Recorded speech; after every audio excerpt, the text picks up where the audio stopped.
You cannot invest your all on this earth.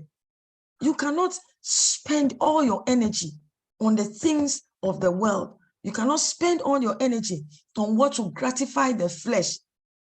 When we rent a place here on earth, we don't invest heavily in it because we know that we'll be moving one day.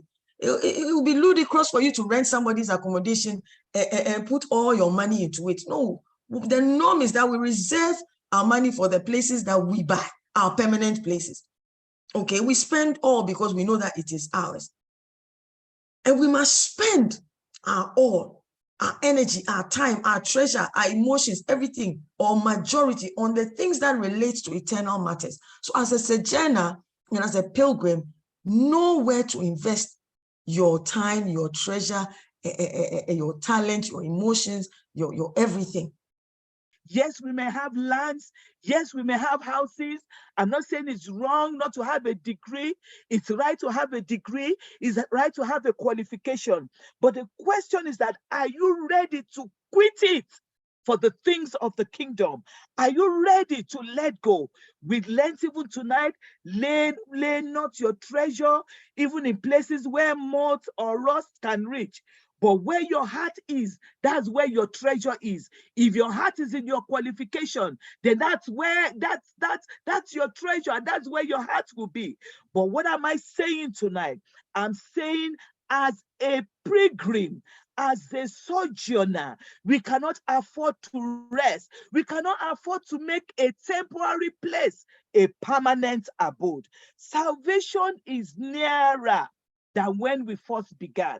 And there's something I looked at in 1 Corinthians 7. It says that those that have wives, let them be as though they have none. Those that weep, let them be like they have wept not. Those that rejoice, let them be like they rejoice not. It says, for the fashion of this world passeth away. One, we must keep our lives away from the desires of the world that wage against our very souls. That was the first point. We read that in chapter 2, verse 11, sorry. We must obey Christ Jesus and be purified by his blood.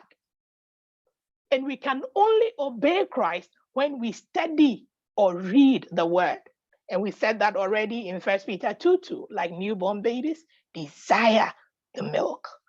Number 3, we must be careful to live properly among unbelieving neighbors and among believers as well. Paul will tell Timothy that watch your life and your conduct. Many times he will tell him that be an example unto the believers in purity, in your words and all of that. We must be examples because you don't want to go into that place alone. And the tendency that we don't live well, we can even lead other believers astray, is a danger.